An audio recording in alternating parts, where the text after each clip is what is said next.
Hey, Hey, how are you? I'm doing great. Yeah.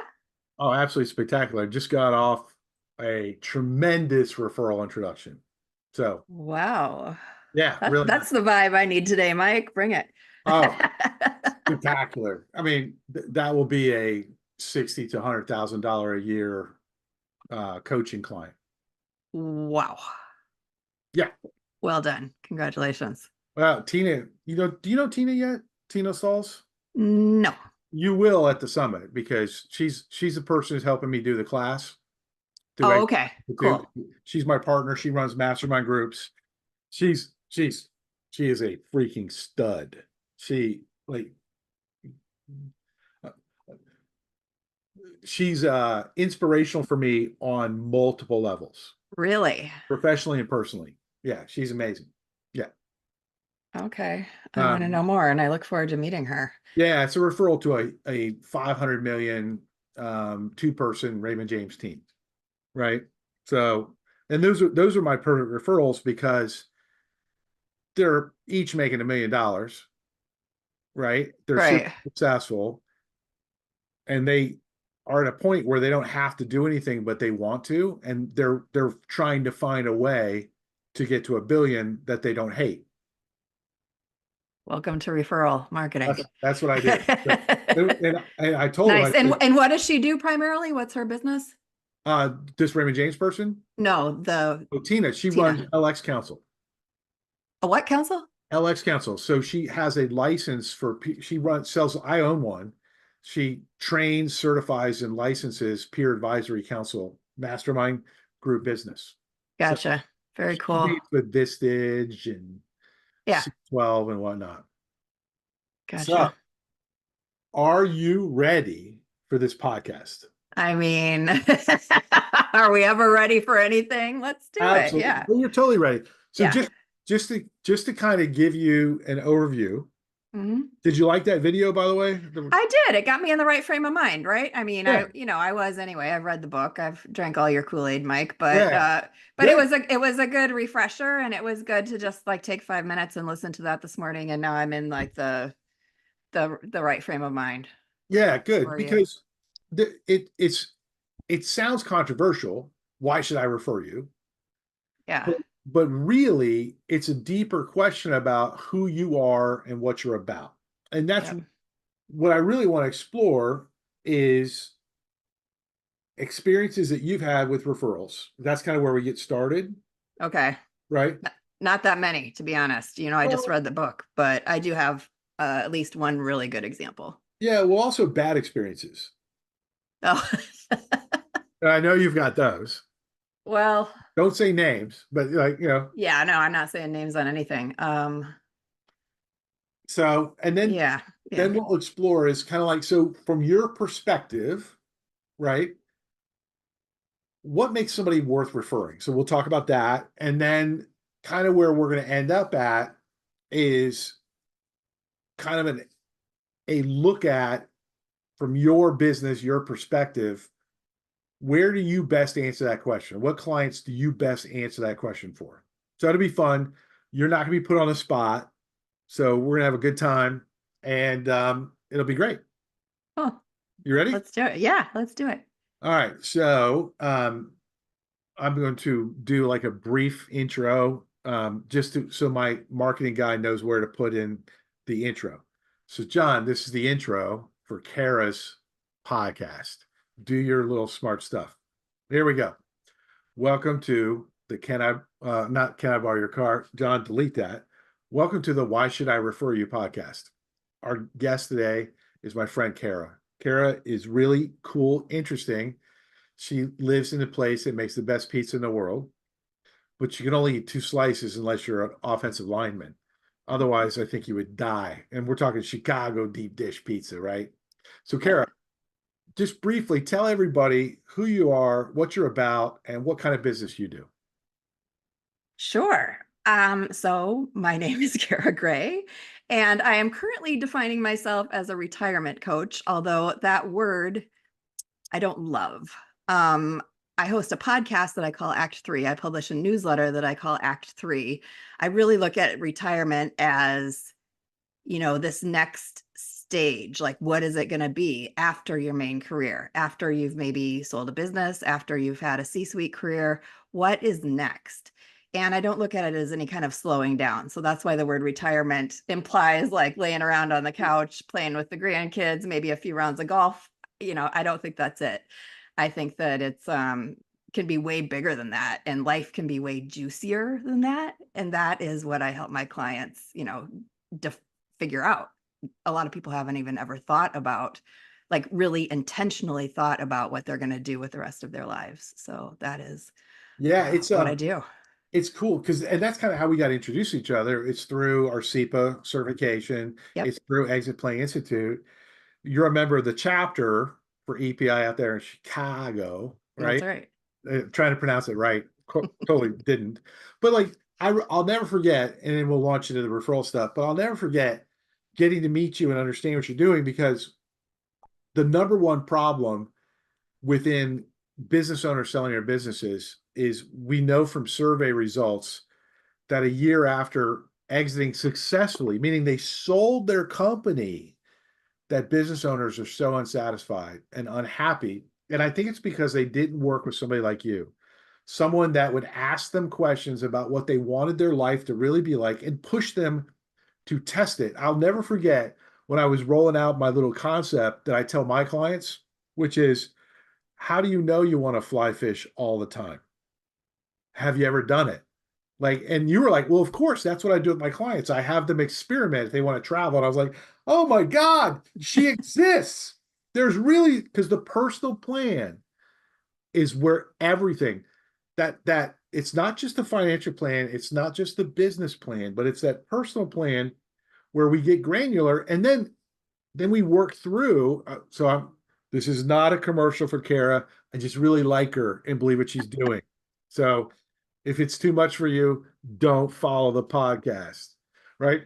But like, I that work of helping the person deal with, what is my identity now, whether they're a business owner or whether they're a successful executive, and what will my identity be here? And like, why don't we make sure that we're going to like that, as opposed to stop making money and then have all that stress of figuring out who we are. So Yep. I think what you do is beautiful.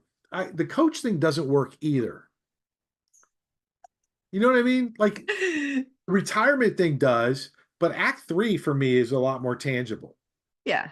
But Act 3, what? If I'm not a coach, what Yeah, am I? but nobody cares what your title is. What they really care is about, how do you write, how do you share what you do? That's more important. Yeah. So I think retirement coach puts you into that life coach, rent a friend conversation, Listen. which is which is less compensated. Well, that's all relative too. Yeah, yeah, yeah. But yes, No, okay, I don't like both words in my title, but what I do is help people figure out how they want the rest of their life to look and to live it intentionally. that's beautiful. That's what you should say you do. Yeah. There you go. All right, let's talk about referrals, right? Yep. So when you think about referrals in business, what are some of the things that come to mind? What are some of the stories or experiences you've had that come to mind? I'm sorry. What comes to mind immediately is like what are they called? BNI groups. Oh, But, yeah.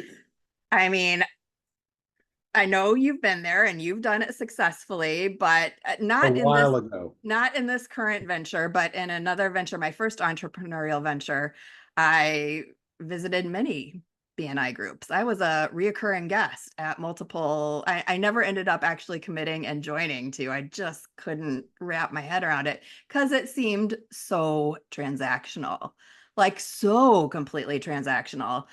And also like, you know, you might not like think every single person in your group that you're supposed to be referring business to is like the right person or even competent in some cases. So, Newsflash. so that is what I think of when I hear referral marketing. And I'm sure that is something that you come across quite often and you have to battle against. Oh God, yeah. And that really is, so like, so if you listeners, Cara just highlighted for you why most of us don't get as many referrals as we actually deserve. And it's because our referral sources are thinking transactionally about how to refer us. And so they're looking for deals. They're looking for that miracle, which is someone that wants what we do and doesn't know anyone already that does it, right? Right. And is in the market, right? So that's the problem with transactions. That transactional mindset not only has some conflicts of interest inherent in the process, potentially, not always, Yeah. but what it does is it narrows the referral process to a very minute section of time on this really long buying process. And so you beautifully stated it. That that's very common. It's very common. Um, Yeah.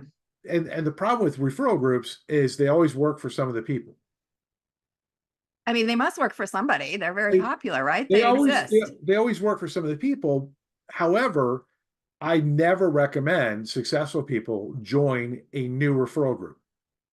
Never, Mm, right? And generally because the time needed to invest in that group is not justified by the potential income. When I look at the relationships they already have in their client base and in their current vendors and people like that, I'm like, hey, how about if we make the easier money first? And then if you have time, you can do something more speculative. yeah. They never end up joining a referral group, Yeah. right? They're like, man, it's so much more funny getting lots of referrals from my clients. I didn't realize that. I'm like, yeah, like, so that's awesome. So you already hit it over the fence, right?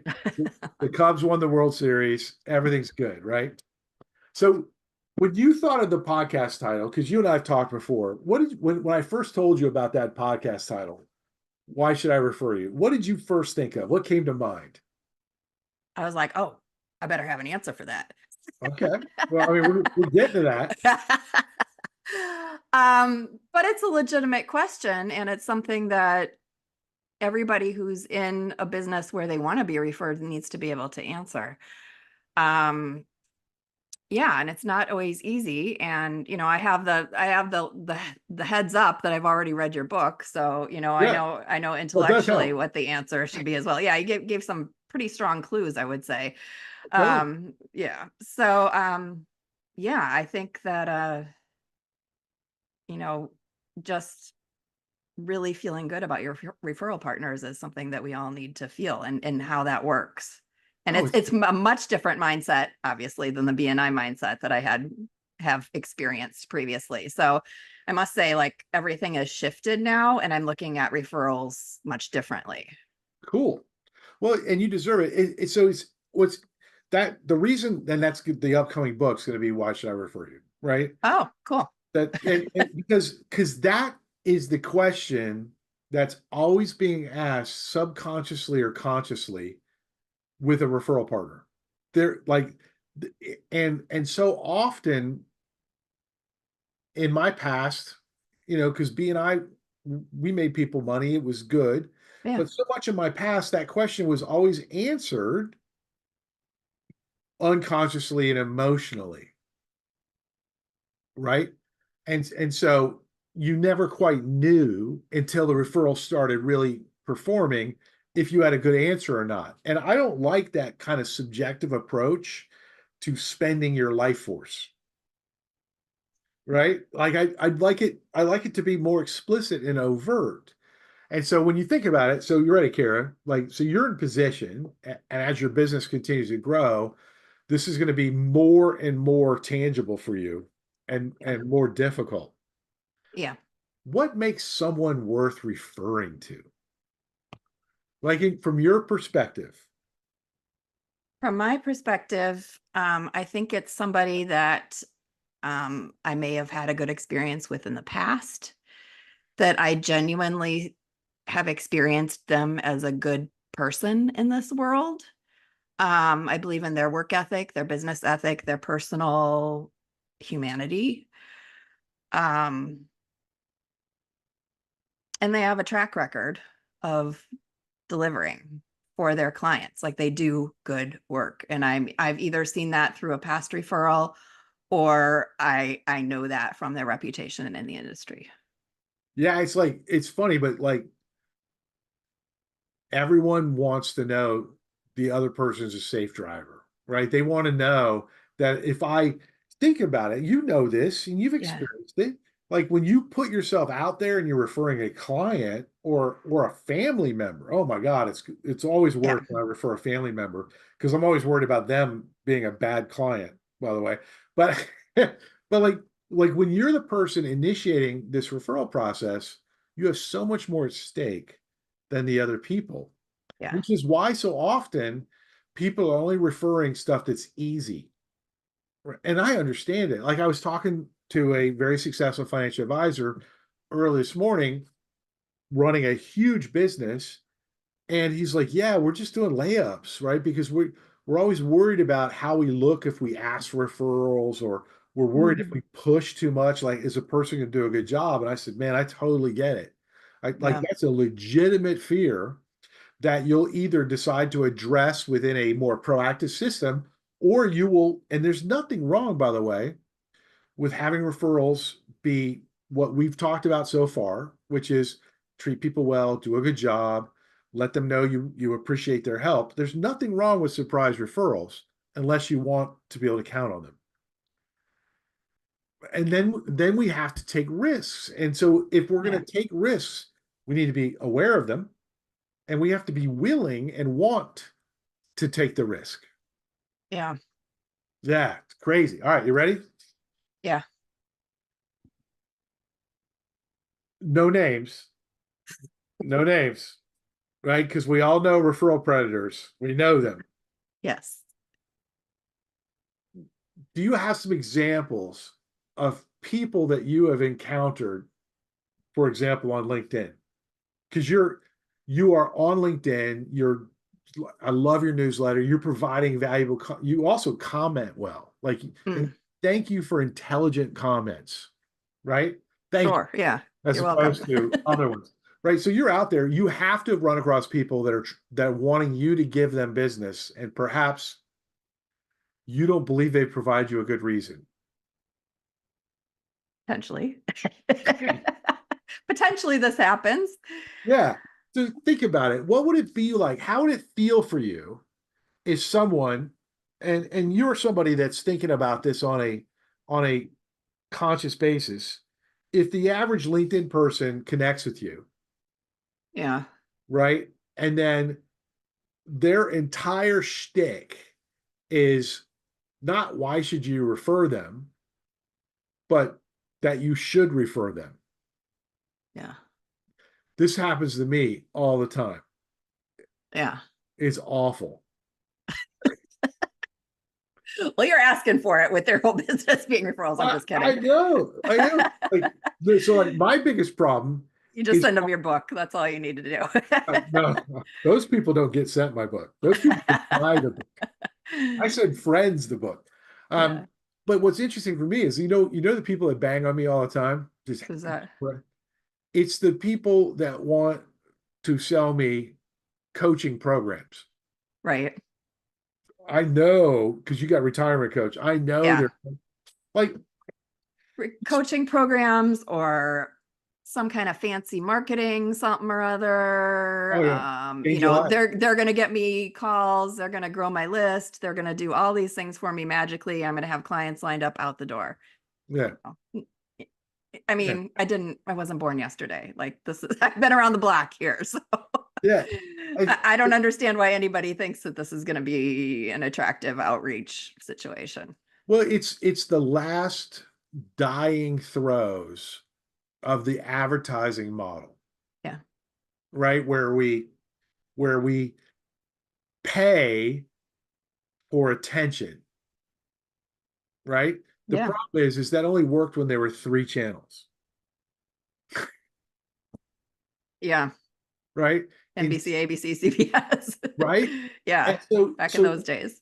so I'm here to tell you that the people that you're going to be working with, right? And the people as you scale your business, because I think you've got a business that can scale, you're going to be able to help other people like you that want to make a difference Mhm. because there's a visceral kind of experience for how you help clients. It's not you're not reserved, you're not removed. You're really helping them with their lives. You're going to find other people that want to do what you do. The challenge is going to be is are they going to approach you in a way that makes you want to meet with them? Right? So Yeah.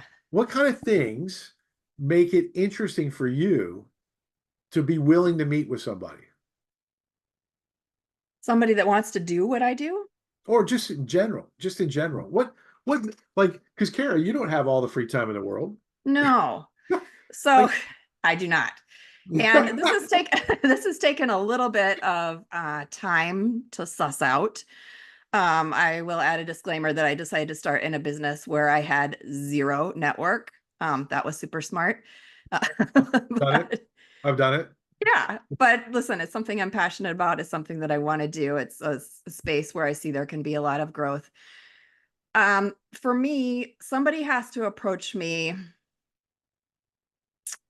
with something about how they really care about their clients. There's got to be some aspect of that to it because really I talk to a lot of people and I have spoken to a lot of people over the last year and a half that I've been in business. And your previous career. Think Yeah. about how many people. My goodness. Yeah. And I just really can get a sense now. I mean, it kind of surprises me when people don't understand that what I do can be like a value add, very like thoughtful, caring thing for their clients to care about their life and what they're doing beyond the money.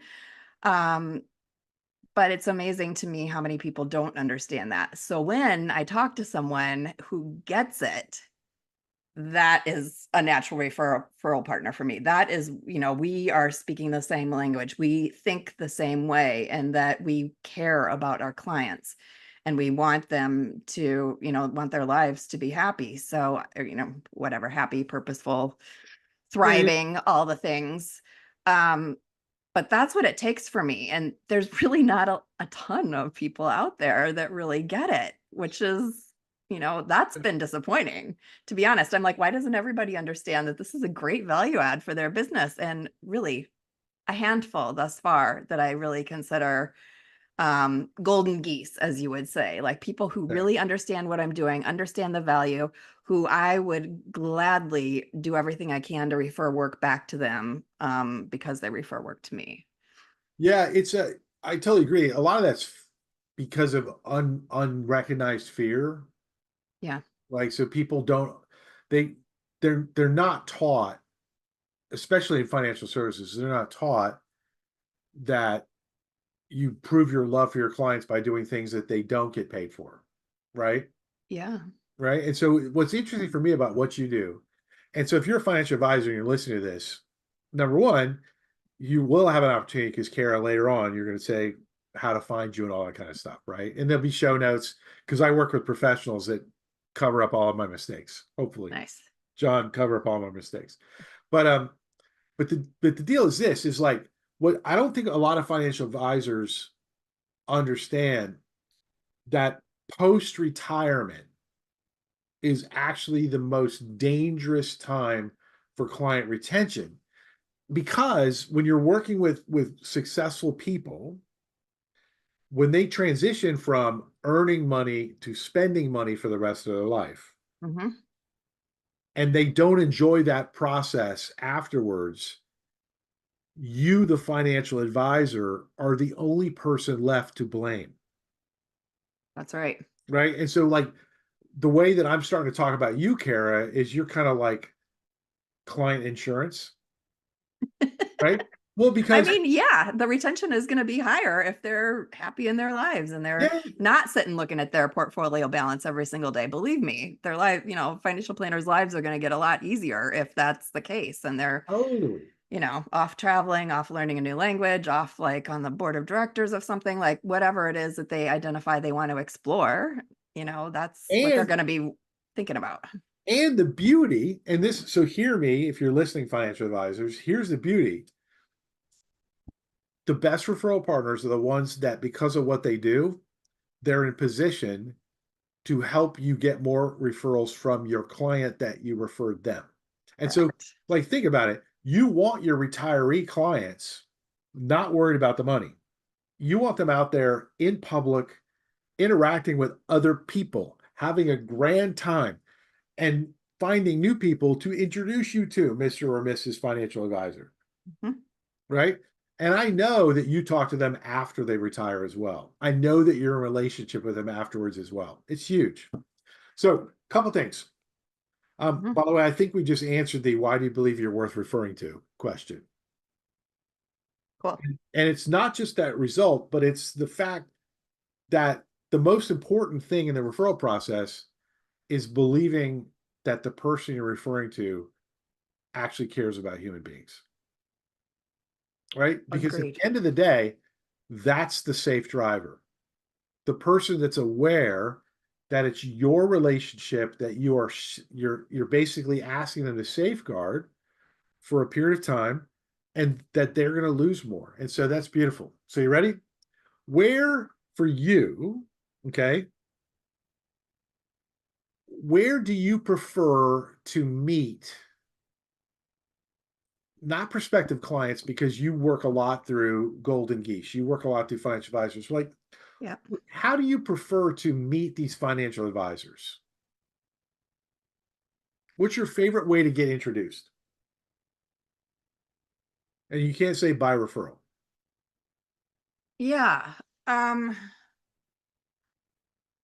wow, I haven't thought about that. I mean, I do a lot of connection on LinkedIn to see if there's any bites. I mean, I'm definitely a product of like post-pandemic work style where I do all of my coaching here on Aren't we Zoom. all? Aren't I we all? know, but like I love that. You know, venturing out into the wild is a big deal for me. So that's why I very much focus, you know, I do focus my networking on the exit planning community in Chicago. That was something I did early. I saw extra value for what I do there. And you know, like showing up every month, you know, now it's been over a year since I've been part of that community, and that feels like a community now. That's the thing about this referral business too, is that it takes time and you make friends with those folks. So I guess any circumstance that would allow me to like get to know somebody on a more personal level and again get to know them over time. You know, referrals are starting to come now from that group, but you know, they don't know me. They don't know my work. So that's the thing about this. Like this is a long game, but I do believe that it's going to be very predictable I, as I this agree. happens. I agree. So but that's the cool thing about it is like actually meeting people that you like and you get to see them every month or on Zoom or whatever, and it just becomes a relationship that you both like working with each other. And so it's supernatural to refer because I mean that relationship is it's solidified. Yeah, it's really beautiful. I mean, it's like that that's at the heart of why I still do this, right? For me, Yeah. spiritually, this is the right thing to do, right? Yeah. But even apart from that, it just when you get to a certain point of success, it's easy to stagnate. It's easy to get burned out. And Hmm. I find that when I'm focused on giving and I'm focused on enjoying other people, that I am it's so much easier to not get stagnant and burn out, right? Yeah. Versus I'm Yeah. out there trying to make a sale as much as I can. And I'm Yeah. always selling. I am always selling. But I like to have fun when I sell. So it's Yeah. beautiful. All right. So last question, and then we get into, and it's a two-parter. So Okay. part one is what did I forget to ask you about, if anything? And then part two is how do people find you? And you have to mention your newsletter. Oh, okay, cool. Um, what did you forget? I don't know. There's a lot of things you don't know about me, Mike. I'm just kidding. Many things we could talk about, but as it relates to my business and referral marketing, I will just say that the one thing that I want to say too is like this business for me was about me planning my third act and how I want to live. And so that's what I help my clients do. And that just feels so purposeful. Beautiful. Yeah. So anyway, the whole thing is very self-fulfilling for me. So I'm getting all the warm fuzzies on multiple levels, meeting cool people that I love to refer business with, and having that community, and then also like doing work that lights me up. So Why not? there we have it. And people can find me. So I have recently migrated a little bit unsuccessfully my newsletter from LinkedIn to a new platform called Beehive. And I will make sure that you I've heard have, of Beehive. yeah, it's So super cool. give me the Yeah. link.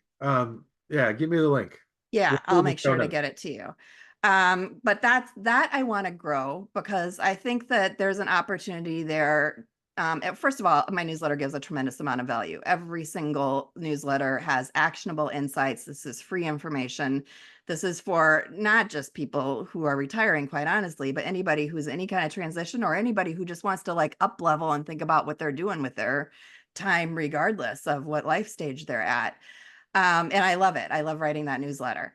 So I think that, there's a potential to maybe monetize it at some point, but also the platform is more clean. It's more user friendly. It will show up in your inbox. But as a business person, you need to be growing your list too. And that's what I didn't love about LinkedIn. Like they own my list. I love LinkedIn, first of all, but also they own my list. So not great. But LinkedIn did give me the feedback that I needed to know that a newsletter is a valuable thing to be doing, and something that people are appreciating. So there's that. And then everything else about me is over at goodmorningfreedom.com. That is my website, has all the information about me and about the services that I provide. I always think of Robin Williams. Good morning. Oh, good morning, Vietnam. Good Good morning, morning, freedom. Vietnam. I mean, I this is where we oh, are. I always think about that because of my seasoned, my life seasoning, right? Not that Yeah. I'm old. I will say this, and this is the last thing, and then I'll the thank you. But like what I really like about your newsletter is this emphasis on living Yeah. now, Yeah. now, These are things you can do right now right to now. live better. Yeah. Yeah. And that's what I think is at the heart of why refer you. It's because your message is not about some fuzzy thing in the future. It's about, hey, like what's important to you? You're important because you're a human being. Mhm. Like, let's do like some of your stuff about travel with some of the people you talk. It's just really beautiful. And it's important. So Yeah. thanks for being on the podcast. Thanks If for you're having me. interested, you need to like if you can't figure out how to get in contact with Cara, ask me and I'll be glad to take credit for introducing you. Thanks again, Cara. You're the best. You're welcome.